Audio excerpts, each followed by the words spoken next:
Hey guys, it's Kathy. I hope you're doing well. So, I got some good ones today. The first one is outstanding. And, well, I almost did you all dirty. Almost. I almost did all of you dirty and me. I put a court case on. I thought it would be good, but like 10 minutes in, it's still just terrible. Terrible, boring. It was all, technical, blah, blah, blah, blah, blah. So I almost turned it off. But I think I was like playing a video game, so I couldn't reach my remote, obviously. And I left it on, and out of nowhere, I got slapped a couple times. It was terrifying. You'll see. So what I did was I recorded the video, the whole thing, for you all, because it was gold. And I was about to upload it, but then my conscience got the better of me. And, my ex told me I had no conscience, but I just proved him wrong again because I did re-record it and cut out the first 17 minutes of the court case. That was boring because I just don't know if anybody would have stayed till the golden part. So it gets good real quick now. You'll love it. Oh, I also got an update. So a little bit ago, we had a Tia on in Nisqually. And I'll put a link to the description in the first video. But this guy, I call him Mumbles because, well, you'll see. You'll see. I call him Mumbles. Anyway, he can't shut up. He cannot. So in the first case, he had Judge Manfield, and she muted him. But she didn't like. So he started doing some weird stuff. He was taking off his shoes and showing his feet to the camera and things like that.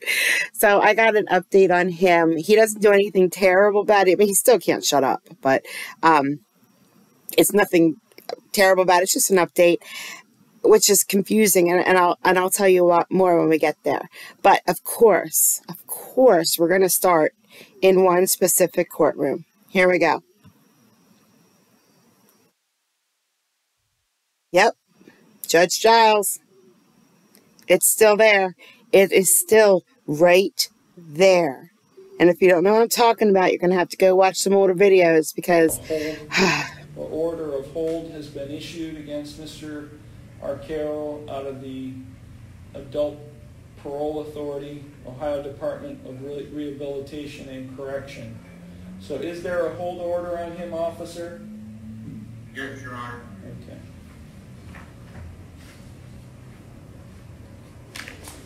So you aren't going anywhere, Mr. Arcaro, regardless of what I do to set bond. That'll be important later. I understand that, but my parole officer is really lenient with me because I've been doing well. I've been on parole for 3 years now, and it's a 5-year term. And I'm almost to the end of it. You know what I mean? And did you just get out of the county jail? Right. Yeah, but that was for a child support that I did not know about. I was getting dressed in the wrong spot, and I took care of that ever since. I'm paying $50 on the case every month. I've been doing everything I can, actually, man. I'm looking at your prior history. That was 2009. Why don't you be quiet and let me do my job? What just happened? I'm scared to talk. I want my mommy.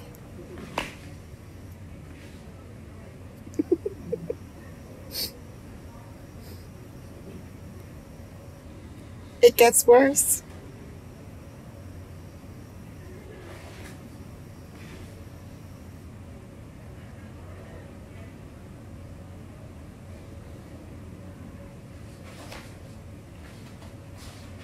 Guys, record that and play that to your kids. They'll do whatever you tell them to.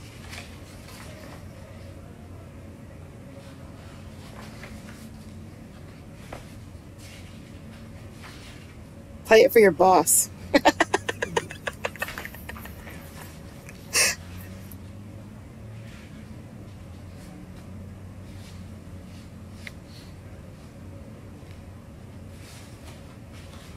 You've got an extensive criminal history, and I know what you're saying. You don't have much recently. I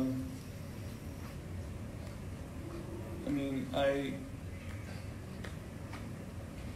see stuff that is 10 years old.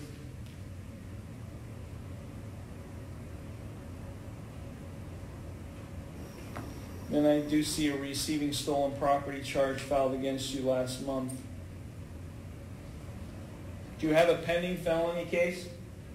No, it's already taken care of as far as I'm concerned. As far as I was knowing. You don't have a pending felony case? I don't believe. Oh, I had a case that we going to court for, but it was supposed to be wrapped up by now. So I don't know how that's working because I've been to the next court date yet. It's supposed to be taken care of though. So I show up to every court date. I'm not trying to obey the law. I'm not trying to do none of that.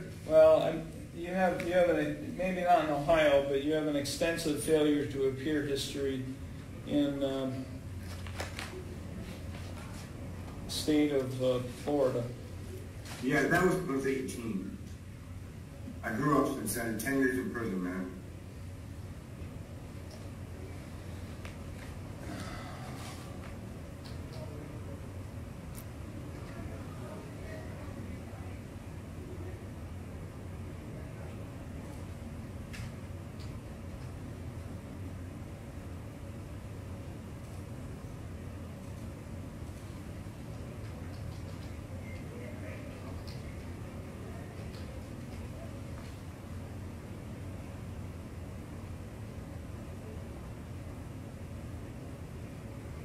You have an open 2023 CR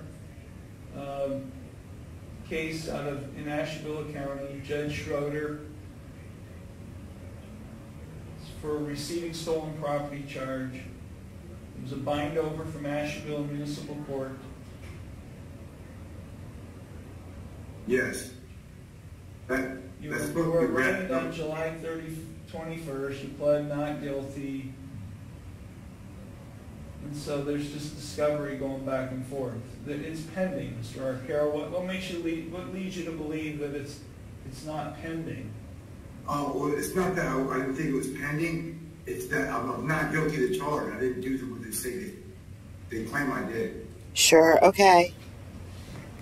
It all started with the question, Mr. Arcaro, whether you had a pending felony? Oh, if it's pending, it's pending. They wrapped it up with another charge, is what I'm saying. I didn't know it was going to continue this. You have a pending felony. Okay.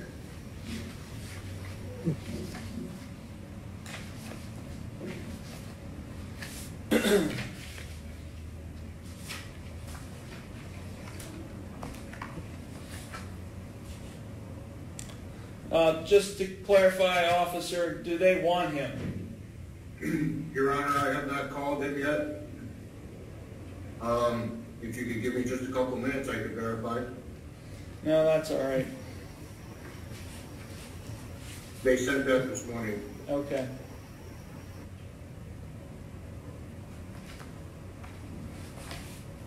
It's just constant prosecutors. Okay, on the 23 CRA 242 case, I am following the bond recommendation. In this case, bond will be set in the amount of $10,000. Cash surety, 10%. I'm ordering the defendant not to have any contact with Love's Travel Center. I will set this case for a preliminary hearing. In 23 CRB 243, bond will be set in the amount of $10,000. Personal recognizance. Set this case for a pretrial conference. He's ordered not to have any contact with Love's Travel Center.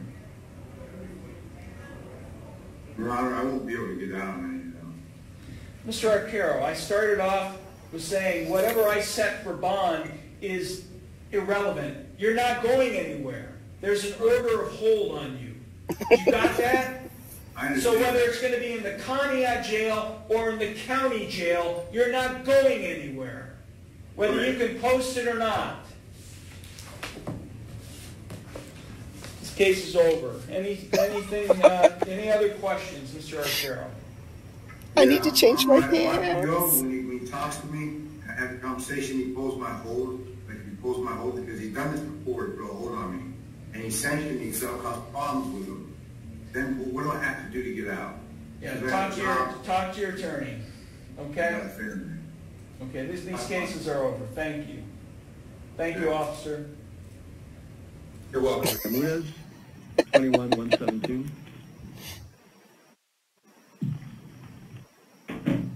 Good afternoon, Your Honor. Caleb Wagner on behalf of the state.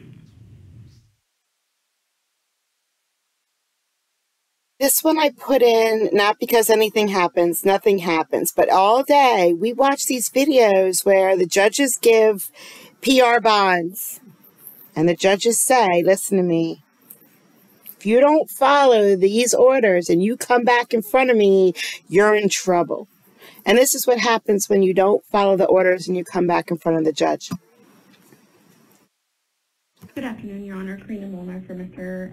Bermudez. He should be in shortly. He's in custody.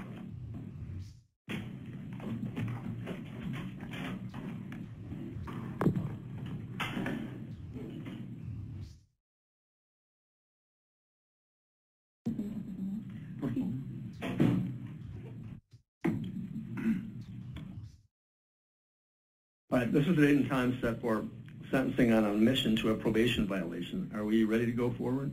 Just a moment, Your Honor. I'm sorry.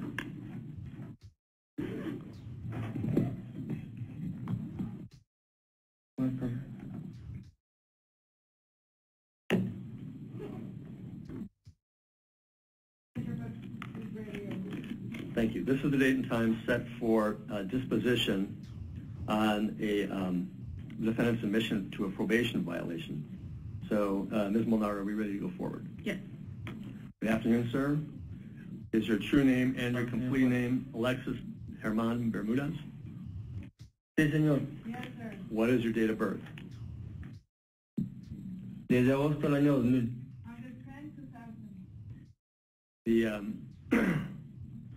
The court will accept the admission. Therefore, it's the judgment of the court that the defendant is in violation of his probation. He's on probation for theft of means of transportation. That's a Class 3 felony. The date of the original offense was on or about March 7th, 2021. I've read and considered the predisposition report and its recommendations. Let me hear first from the state. Wagner. Good afternoon, Your Honor. I've read through the pre-sentence report as well. I noted that the defendant was placed on unsupervised probation January 18th of 2022. As it was unsupervised probation, he had very few obligations to the government or society. We asked that he be a law-abiding citizen and that he pay restitution. Restitution was ordered in the amount of $4,900. As of today, it appears that he's paid $100. It's been a year and a half, a little bit more than a year and a half. Probation is asking that we place the defendant back on probation, but under standard probation supervision. I don't know what standard probation supervision would do or would add to his ability to repay the victim in this case. I think the state concurs, I suppose, reluctantly with that, as it is the one choice that we have that we may get some restitution back from for the victim in this case. But if he doesn't pay, I'm sure that probation would be prepared, if he's being supervised, to within several months, if he's not making payments, to let us know and perhaps file a PTR if they think it's warranted, and we could revisit it. But I think $100 in 18 or 19 months, when he has no other financial obligations to the court was kind enough to place him on unsupervised probation, waive his probation fees, and waive any meetings with probation so they would have all that time so he could get a job, get work, and repay the victims. And it just hasn't worked out that way, Your Honor. It's very disappointing. However, reluctant I do think that placing him back on probation supervision may be warranted to give him one last opportunity to repay the victim. Thank you, Mr. Wagner. Ms. Molnar. Yes, Your Honor. We also agree with the recommendation of probation. I'm not going to stand here and ask the court to place Mr. Bermudez back on unsupervised probation. It's clear Mr. Bermudez is a very young man. He just turned 23 years old this month. He is sincere about getting back to work and paying his fines and fees. I will point out that a good amount of the time that has been noted that restitution has not been paid, he did spend some of that time in federal custody. How much? 1 year, Your Honor. And so he does feel badly that he hasn't paid. He's eager to get back to work. He wants to pay the restitution. He wants to help his family. He is a U.S. citizen, so he'll get out and get back to work. And I think that the guidance and the structure of probation will be what Mr. Bermudez needs to sort of take the next step in maturity and realizing the responsibilities that he has, not just to this court, but in general. Thank you. Mr. Bermudez, what would you like to say this afternoon? Monsignor. Very well. I know from the predisposition report that when it was mentioned that the defendant served a year in federal custody, right? That was because he was on probation. Looks like his probation was revoked in that case. So that was another non-compliance with probation. As has been pointed out, the defendant has made a payment, one payment, since May 16th, 2022. Basically, during the whole time he's been on probation of $100. You committed a crime. You caused a harm to a victim. Restitution was ordered to try to make that victim whole, to compensate the victim for the crime you did. Here's that you're just not working. Obviously, you can't work when you're in federal prison, but I think there's a reasonable conclusion to be drawn that you just don't want to work and you don't want to pay this. It's going to be order the court suspending the imposition of sentence, and as also has been pointed out, I waived your probation service fees to make it easier for you to pay probation. Most people also have to pay $65 a month towards probation in addition to any other assessments such as restitution, but I waived that for you previously. But it's the order of the court reinstating the defendant on standard probation supervision with a new termination date of July 3rd, 2026. As a condition of probation, the defendant's ordered to serve 180 days in the Santa Cruz County Jail with credit for the 120 that he's served so far. So you're going to serve another 2 months in jail for your failure to take this seriously at all. I'm still going to waive the probation service fees, but the probationer is to pay the fines, fees, and assessments shown on paragraphs 2, 3, 4, and 5 of the pre-sentence report. The amount of restitution is reaffirmed. All of the terms of probation are reaffirmed. You have 90 days from today's date if you wish to file for post-conviction relief. If you wish to file, you must file a written notice of your intent to do so. Otherwise, you will waive that right. And if you wish to file for post-conviction relief, if you cannot afford to do so, the court will pay all the costs of that action, to include the cost of a lawyer and any documents, records, or transcripts that are needed for that purpose. So you're going to do another 60 days because I just don't think you're taking this seriously. But then you're going to come out with more probation into 2026. And if you don't take this seriously, get a job, get to work, and start to make the payments that will help make this victim whole. I still have the power to revoke your probation, put you back in jail, or sentence you to prison. But I hope you take this seriously. Get out, get your life back together, get a job, and start paying these obligations. Step forward, you got some documents to sign with the clerk, and then you're remanded back into custody to serve an additional 60 days in custody. Thank you, Ms. Moore. Some judges don't joke around when they say, don't come back here. Oh, this is painful. It's short. He has audio. Okay, Mr. Tucker, can you hear me? Yes, I can. Judge, can you hear me okay? Yep. Tucker, I'm calling Tucker versus Adams and Leon. Mr. Tucker, apparently neither Adams nor Leon appeared. Okay.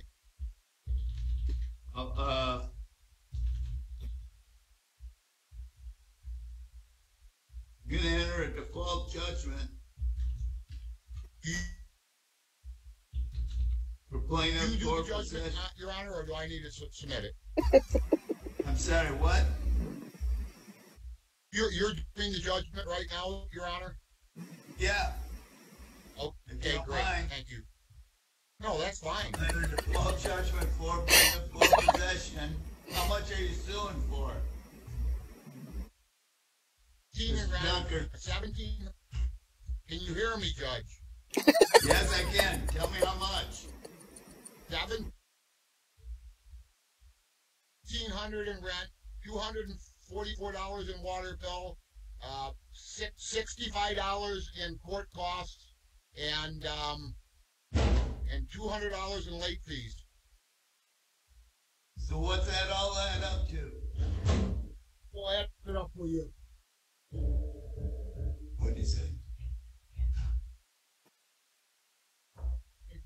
All right, Judge. I don't want to consume your time. 1,700, 200. Just add it all together. Mr. Tucker, Mr. Tucker, I want you to give me one number. Add up everything you want. I got you. It's $1,897,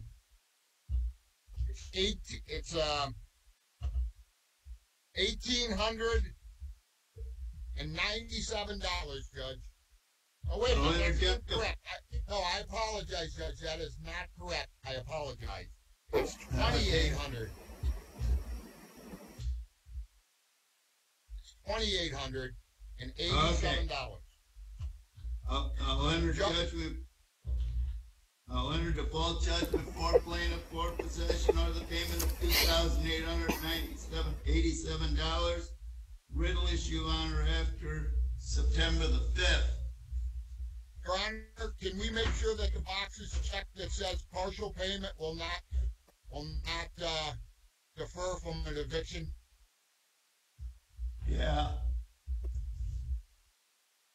On The that clerk will judgment? send you a copy to the judge. Okay. Thank you so much Well for your time, said. Your Honor. You have a good day now. You do the same. Oh, that was painful.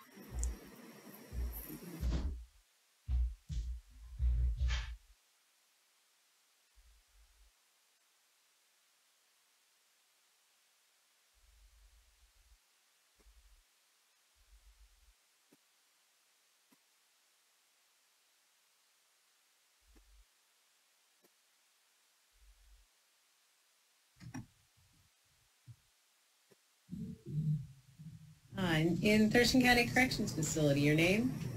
William Avery.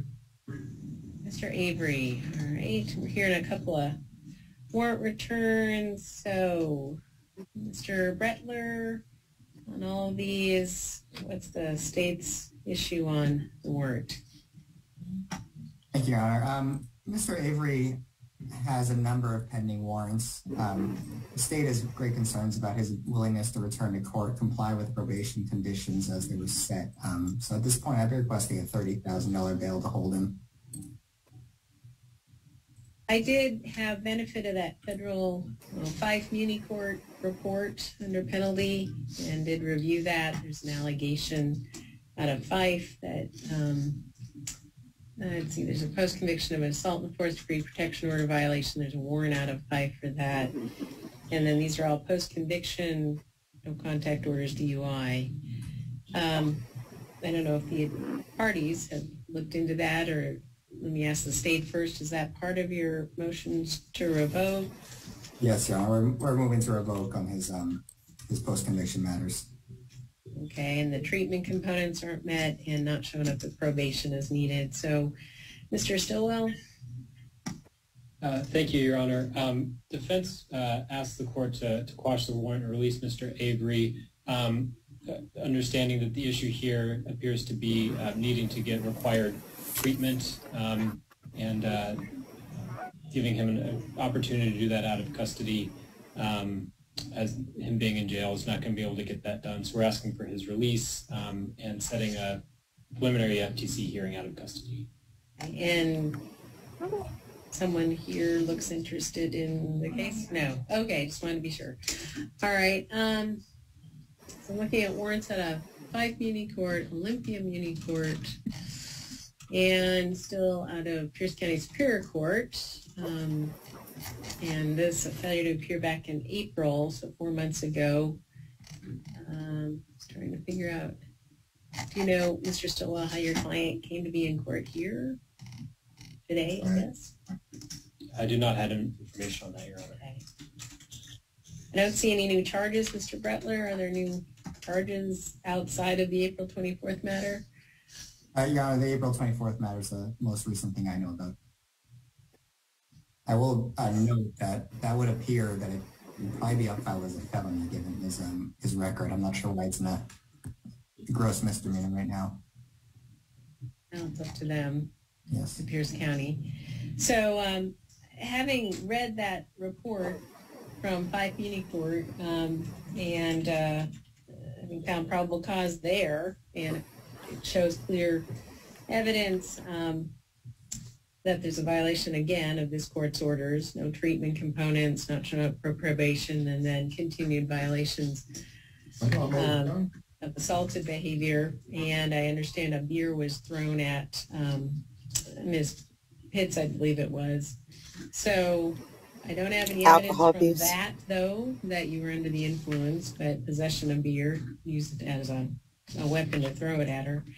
So, Mr. Avery, I'm going to hold you here. There are 3 cases on $10,000 cash or bond each. And I'm reappointing Thurston County Public Defense. And if you post $30,000 cash or bond, then you'll be released and you show up at probation within 48 hours and you get into compliance. You don't violate the orders with Ms. Pitts. You don't possess a firearm. You stay clean and sober. You stay law-abiding. Hey, who is Miss Pitts?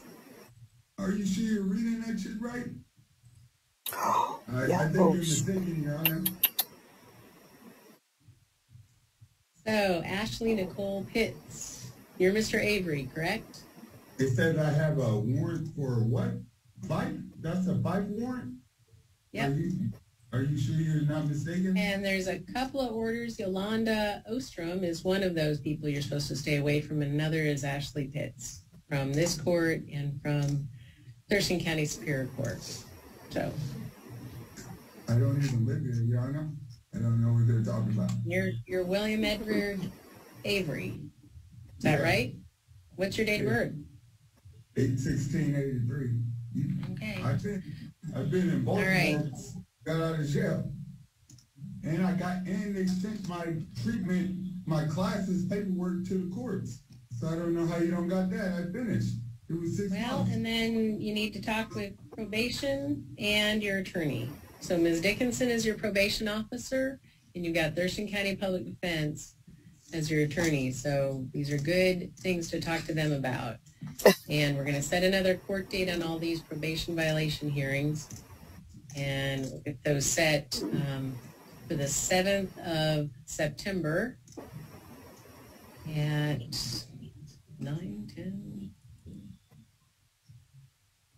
10 o'clock. 10 o'clock in the morning on September 7th. If you're still in custody, we'll hear you in the afternoon. If you're not, you'll be back on September 7th at 10. What are the charges? Yes. You are on probation for 2 counts of no contact order, domestic violence, and 1 DUI. And again, I'm going to direct you to your attorneys and probation. Probation. And that's it for today. You sure you're reading that shit right?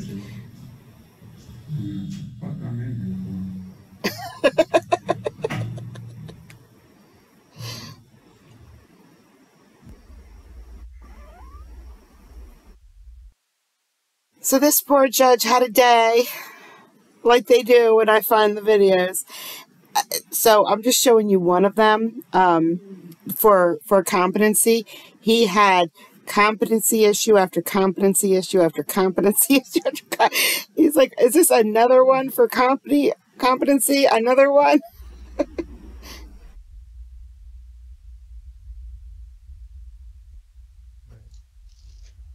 Am I reading this right? Is there an issue of competency on the next case as well?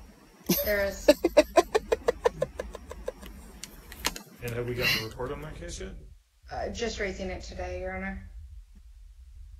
Sorry, my O-Courts has gone crazy all of a second.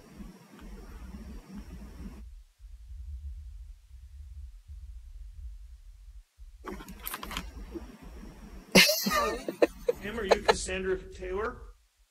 There, I'm gonna get your name. Landmark, where is Lisa Mansfield? Ma'am, are you Cassandra Taylor? I said yes, sir. Okay, thank you. Might I have a word with you before we begin this procedure? Hallelujah, Heavenly Father, and Lahorath, and... They muted her. Speak with Miss Horath? Blandford? Who are you? Who is enhanced? I've never seen you guys before. Sidebar. And how are we proceeding today? Your Honor, for the record, Angela Horwath appearing with Ms. Taylor. Your Honor, I believe we're just set for an arraignment today. So we received the complaint. We'll waive a formal reading, stipulate a probable cause for setting conditions of release, and ask for a not guilty entry. I am raising an issue of competency based on my communications with Ms. Taylor, and I have uploaded an order. Thank you. Just so I'm clear, because sometimes I miss it, you stipulated a probable cause? I did. So I'm going to enter a plea of not guilty. I'm going to find probable cause based on the stipulation. And I don't know that I heard you say this, but I guess my other question is, I'm assuming indigency is important here, but did you have the ability to talk to the defendant about indigency, or can you give me any information? I did not have any ability to discuss those issues, unfortunately, but we would ask for appointment. Okay. Were you appointed on the other case? Yes, we were. Because there's two cases here. So there's the 23L001205 and the 23L000474. So you've been appointed on the other one, so I'm going to appoint you on this one as well then. Thank you. And assume that at the other case we were able to find that. Hold on, one last thing, and then I will let Miss. Perfect. Okay. Ms. Hanson. Yes, Your Honor, the city is asking for bail being imposed amount of $7,500, as well as an abstained condition. The situation that brought Ms. Taylor before the court today, the defendant and the alleged victim both live in the same apartment building.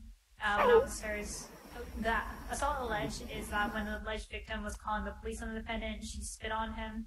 When officers arrived, they reported that the defendant's door was open with the inside looking destroyed, as well as her belongings scattered across the apartment complex lawn. It was reported the victim, the defendant was using drugs in the common area of the apartment while calling children slurs and cursing at their parents, and then hitting apartment doors with a metal pole. The city had no information about actual damage, so ultimately only assault was charged. However, the city has concerns for community safety, both for these other individuals as well as Ms. Taylor, and would ask for bail. Thank you. Ms. Horwath? Your Honor, I just have information under the report and would argue that the PR is more appropriate, given that the allegation is a spitting and that's it. That was the only criminal allegation. So based on that, we would ask for a PR release. Okay. I'm going to impose bail in the amount of $2,500.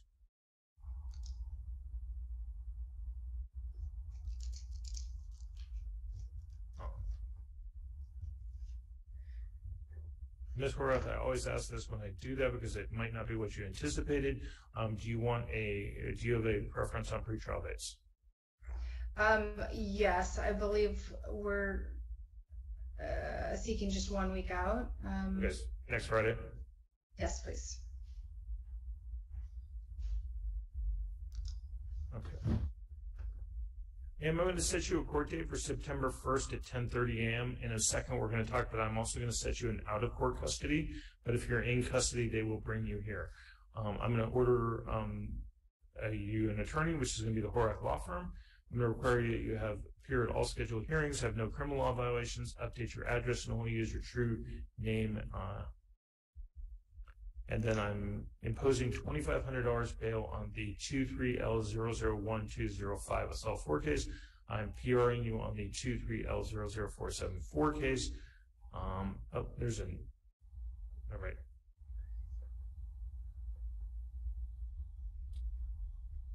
And I'm going to set you out of custody.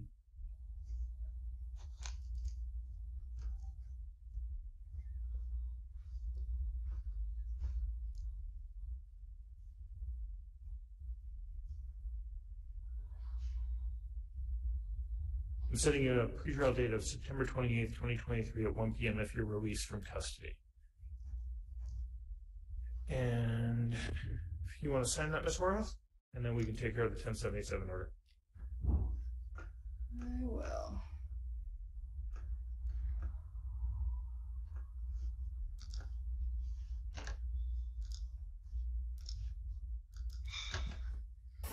They take a minute to sign it. Served on the defendant. I'm going to sign that order.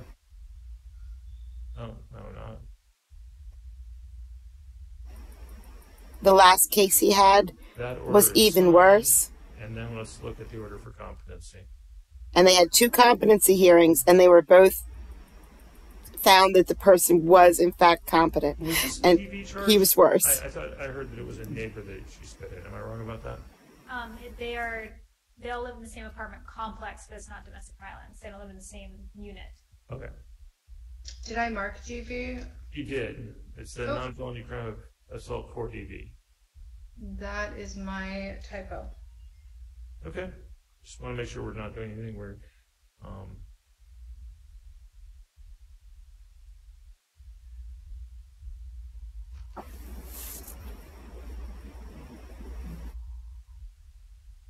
And Ms. Hanson, you may know the answer to this. Since we're raising competency on this case, do we need to attach an order on the other 2 matters, or does the city acknowledge it for all cases? And I believe that this was set for both cases. It has both case numbers at the top. Is there another? Does she have more than 2 cases with us? Nope, that's right. I just wanted to make sure that I did it correctly. Yes, that is correct. Okay, thanks. Okay. And I'm going to sign that order.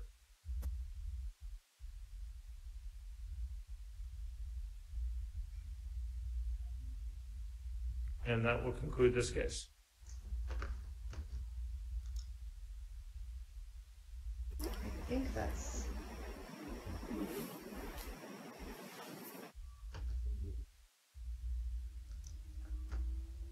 Here we go. Here's Mumbles.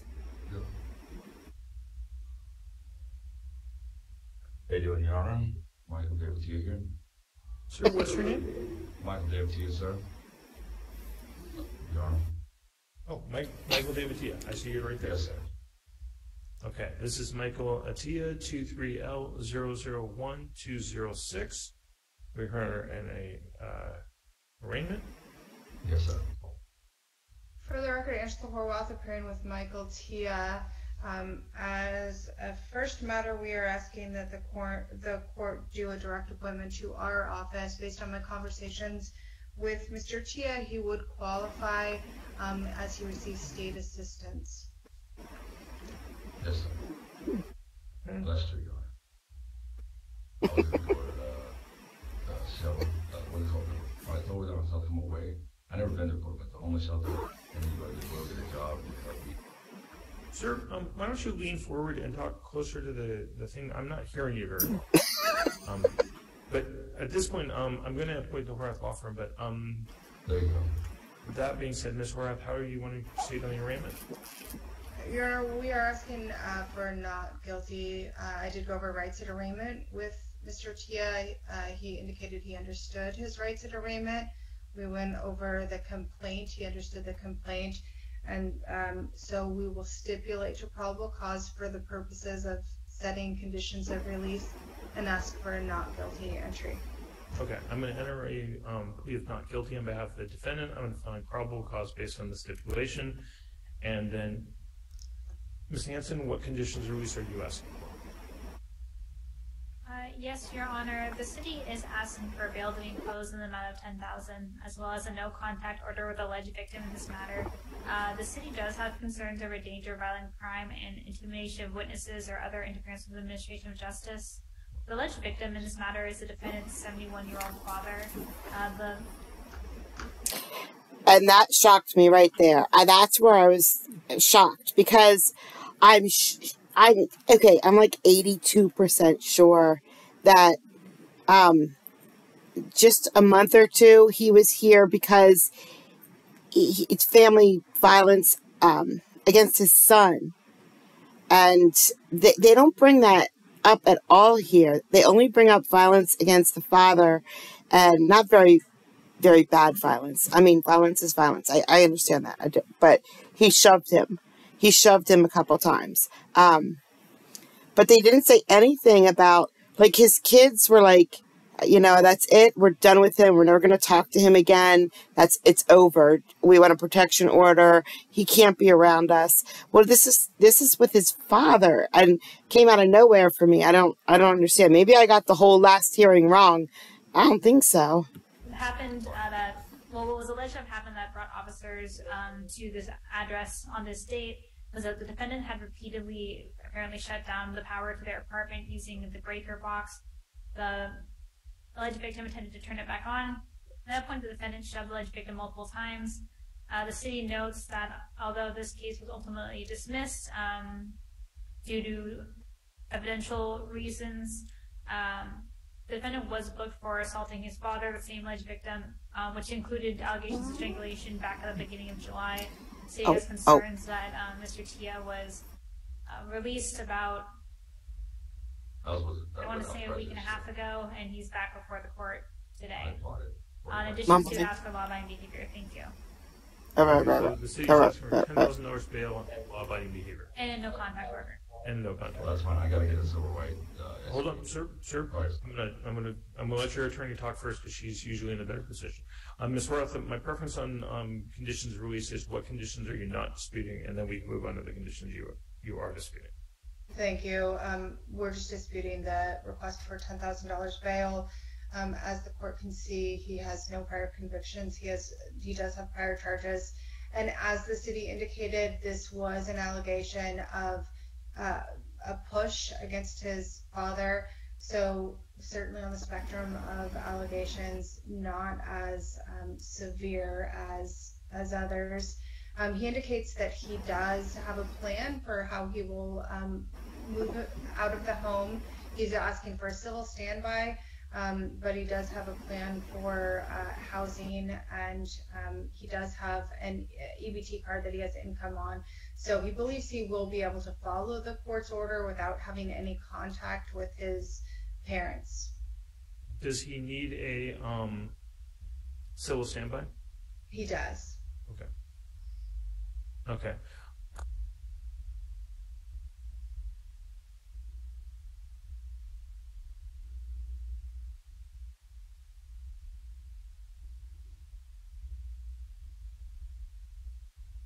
It's not muted. They're just quiet.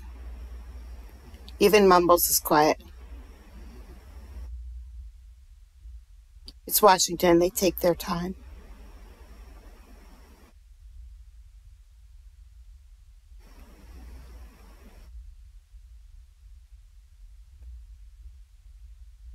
Okay, sir. I'm going to set you a hearing for September 28th at 1 p.m.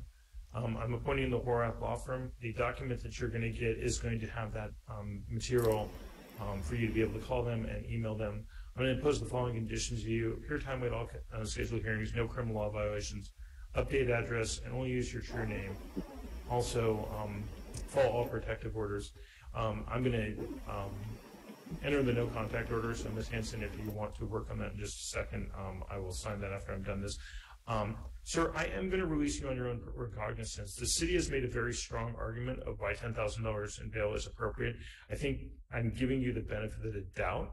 However, I want to be very clear with you. If you violate the no contact order, if you commit crimes, if you do any of that, the next time you appear before a judge in this courtroom, it is very likely you will go into custody. And then Ms. Hanson will have a much easier argument when she says, we gave him the benefit of the doubt, he violated that doubt, and so we're going to ask for a much higher bail, and she will likely get it. So that being said, that's the order of the court. I think I filled that out, so if the defense wants to take a look at that and sign and mark served on defendant, we can go from there. It's not letting me into it quite yet, but I'll try to refresh. You know what? That's my fault, Ms. Horath. Try again. Okay. There we go.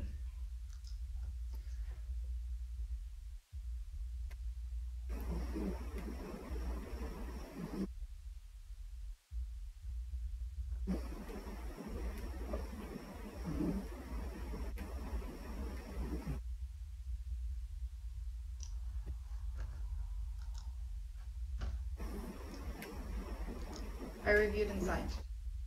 Perfect. I'm going to mark served on defendants, and I will sign that order. And then we'll sign the no contact order.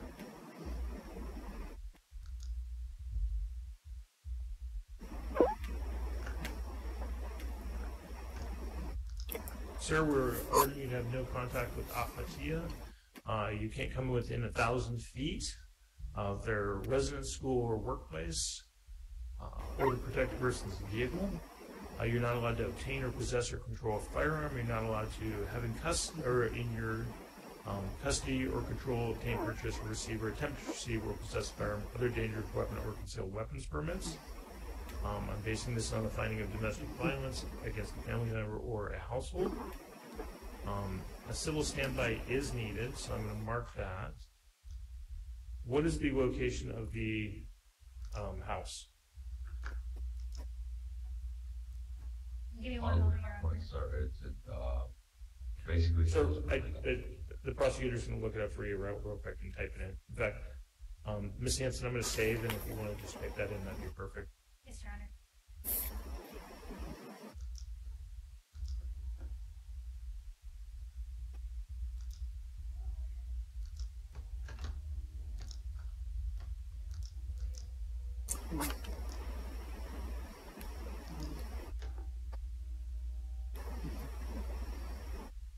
He's trying so hard not to talk. He's doing great.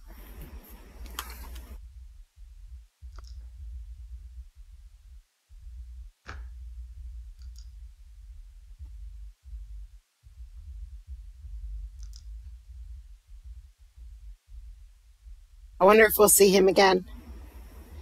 I shall miss him. And I put that in, Your Honor. Perfect. I'm also going to mark that we don't need to serve this because we're serving it on him. And I think that's ready for signature by the defense. Sir, I want to be really clear with you. I'm entering this no contact order. I'm allowing you the ability to go there once with the police and get your stuff. But after that, you can't go there. And if you violate this no contact order, again, that's a new crime. It's also a violation of your conditions of release, which we just talked about, that I was giving you a benefit of the doubt there. So if you violate this, you'll likely be put back into custody.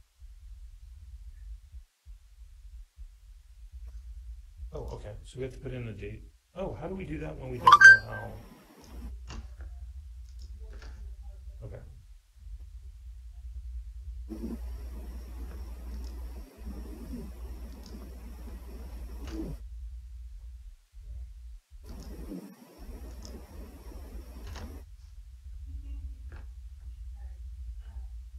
Okay, Washington. Unfortunately, the clerks reminded me that we have to put in a time frame on that, so I gave it 1 week from the time he's released instead of the civil standby. My lord, fine. Okay. Do you want to sign that? I believe I did the pre-trial release. No, the no contact order. Oh, I don't think there's a spot for defense attorney, just defendant. Am I wrong? No, you probably are right. You're right. I'm going to mark served on defendant, and I will sign it. Thank you. Okay, sir. I think this completes this case. Sir, you're excused. Bye, Tia. We shall miss you. Thank you for the content.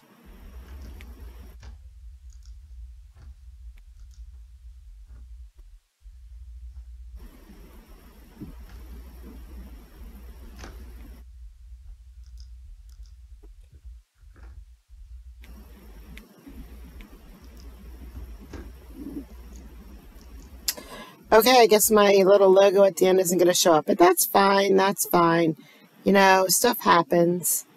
So just pretend that says court vibes.